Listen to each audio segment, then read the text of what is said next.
नमस्कार नियाली आमे आपणक स्वर नियाली चित्कार टीम आज पहुंची कृष्ण प्रसाद ग्राम पंचायत नाची गाँ सारणा गाँव रे जो आमे भेटिलु प्रशांत को किए से प्रशांत कौन तार कहानी दुख भरा कहानी ना सुख रे उबुटुबुता संसार बुझा सीधा सड़क से प्रशांत ठारू। नमस्कार मु प्रशांत प्रधान कटक जिला नियाली ब्लॉक कृष्ण प्रसाद ग्राम पंचायत नाचिया ग्राम कहूँ विगत 12 वर्ष आज को होगा मोर एक ट्रेन एक्सीडेंट रे दुईटी गोड़ मु हराई मोर परिवार कहले 2-3 जन अच्छा एबे मु मैरेज करिया भितर एबे विगत 5 वर्ष है मो मिसेस भी एक्सपायर कर जाइछंती मोर गोटे बोली पुओ प्रशासन को आमे एठी अनुरोध करबा चाहूँ कि से किपरि मते किछि सरकारी अनुष्ठान तरफ हो कि बेसरकारी अनुष्ठान किसी आर्थिक सहायता मदद कले मु किसी गोटे दुकान पत्र करी निज परिवार को निज कुटुंब को पोषि पारि। तमे आज जाए सरकारी तरफ सब जो साहाय्य सुविधा अच्छी आमर दिव्यांग भाई मानक पई तुमे कौन सब पाइछ आ कौन पाइबा को हकदार आज जाए पाइना आ काहे की पाइना? सरकार तरफ मु भत्ता पाउछि तापर ये जो वर्धित भत्ता कहवा गले मोर 80% एबव अछि किंतु से भत्ता मते आज पर्यंत मिल पारु नै। मु ए विषय नियाली ब्लॉक बीएसएस को अवगत कर आज गोटे 8-9 मास है से प्रति मसरे कहते मिलवाई कि पर्यटन मिल पार ना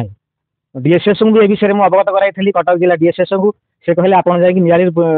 पचारतु नियाली तो मुझे जापरनी ब्लॉक को डीएसएस मैडम सहित जोगाजोग करने से प्रति मसरे कहते कि ए मसरे मिल आम करदेचु से चिठी देले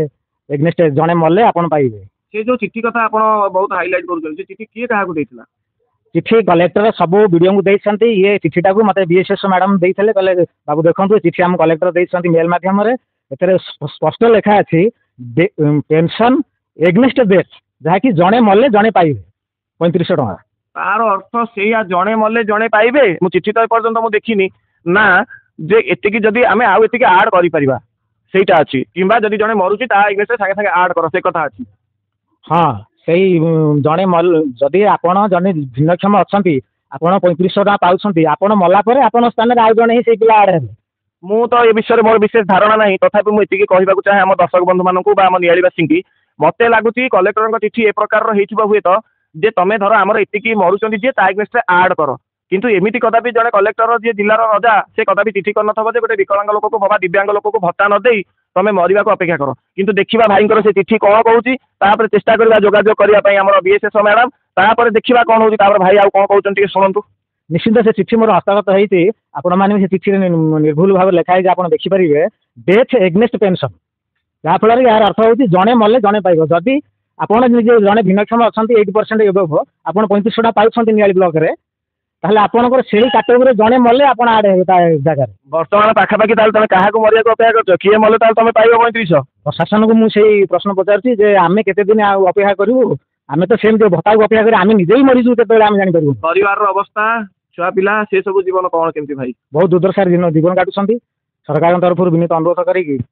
सरकार भाई यही जिनिस ये भाई मत आज के 8 दिन है भाई डाकिले मु अनुरोध करी मु जानी आम बीएसएस मैडम तो बहुत भल लोक मैडम ये भाई जहाँ हूँ चेष्टा कले भाई मत तो इच्छा नहीं आप देखा एक्चुअली कौन मु दर्शक मान देखा चाहे आपण मैंने देखिए गोड़ ना भाई ये 2टा जाक गोड़ ना गोटे फटो मो पाखे अच्छी से फटोटा मुझे पकईदेवी मो भाई की प्रथम कहती भाई मुझे गोड़ भारिका देखेबी भिडियो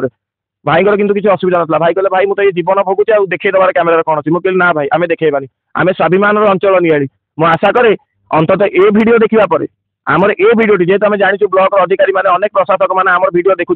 हाथ जोड़ी अनुरोध करूँ ये जो आखिर लुह नुह आज्ञा ये पड़ीज मु कहूँ दयाकोरी ये बाबू माने कोह फुटुची तार आपण मैंने मुझे अनुरोध करी कहीं आम स्थाणु साजा जदि सरकार तरफ किसी सुविधा आम लोक मान आसूची कहीं आमर गोटे भाईटे एत कष्ट पाँच जदि से कष्ट दुखरे विचार आपणकर कारण स्वाभिमान अंचल नियाली